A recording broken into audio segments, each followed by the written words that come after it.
ಅದು ನಾಗಮಣಿ. ಹಾಯ್ ನಮಸ್ಕಾರ, welcome to my mini log. ನನ್ನ ದಿನ ಸ್ಟಾರ್ಟ್ ಆಗೋದೇ ಕಾಫಿಯಿಂದ. ಮನೆಯಲ್ಲಿ ನನ್ನ ಕೆಲಸ ಎಲ್ಲ ಮುಗಿಸ್ಕೊಂಡು ವೇಮ್ಗಲ್ಗೆ ಹೋಗೋಣ ಅಂತ ಬಂದೆ. ಯಾಕಂದರೆ ನನ್ನ ಫ್ರೆಂಡ್ದು Aadhaar card date of birth ಏನೋ ಚೇಂಜ್ ಮಾಡಿಸ್ಬೇಕು ಅಂತ ಹೇಳಿದ್ಲು. ಅದಕ್ಕೆ ನಾನು ಅವಳು ವೇಮ್ಗಲ್ ನಾಡ್ ಕಚೇರಿ ಹತ್ರ ಹೋಗಿದ್ವಿ. ನಾಡ್ ಕಚೇರಿ ತುಂಬ ಚೆನ್ನಾಗಿದೆ. ಅಂದರೆ ಫಸ್ಟ್ ಇದ್ದಿದ್ದು ನಾಡ್ ಕಚೇರಿ ಬಿಲ್ಡಿಂಗ್ ಬಂದು ತುಂಬ ಹಳೇದು, ಮತ್ತು ಮಳೆ ಬಂದರೆ ಎಲ್ಲ ಸೋರ್ತಾ ಇತ್ತು, ಆ ಥರ ಇತ್ತು. ಬಟ್ ಇವಾಗ ಹೊಸ ಬಿಲ್ಡಿಂಗ್ ಕಟ್ಟಿದ್ದಾರೆ, ತುಂಬ ಚೆನ್ನಾಗಿದೆ. ಅಲ್ಲಿಂದ ನಮ್ಮ ಕೆಲಸ ಮುಗಿಸ್ಕೊಂಡು ಊರಿಗೆ ಬರುವಾಗ ಈ ರೋಡ್ ನೋಡಿ ನನಗೆ ನೆನಪಾಗಿದ್ದಂದರೆ ನನ್ನ ಸ್ಕೂಲ್ ಡೇಸು. ಯಾಕಂದರೆ ನಾನು ಕ್ಯಾಲ್ನೂರು ಹೈಸ್ಕೂಲ್ಗೆ ಹೋಗುವಾಗ ಇದೇ ರೋಡಲ್ಲಿ ಸೈಕಲಲ್ಲಿ ಹೋಗ್ತಾಯಿದ್ವಿ, ಸೈಕಲಲ್ಲಿ ಬರ್ತಾಯಿದ್ವಿ. ಆ ಮೆಮೊರೀಸ್ ತುಂಬ ನೆನಪಾಯಿತು.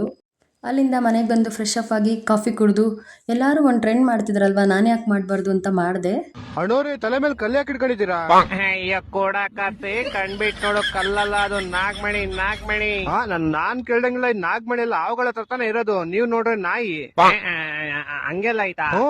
ಹಂಗಂದ್ರೆ ಇದು ನಾಯಿ ಮಣಿ. ಏನು ಅನ್ಕೊಳಕ್ ಹೋಗ್ಬೇಡ್ರಿ, ನಮ್ಮ ಮನೇಲಿ ನಾಯಿ ಇಲ್ಲ, ಅದಕ್ಕೆ ನಾನು ಮೇಕೆ ಇಟ್ಕೊಂಡು ಮಾಡಿದ್ದೀನಿ. ಮತ್ತೆ ಸಿಗೋಣ ಮುಂದಿನ ವಿಡಿಯೋದಲ್ಲಿ. Thank you.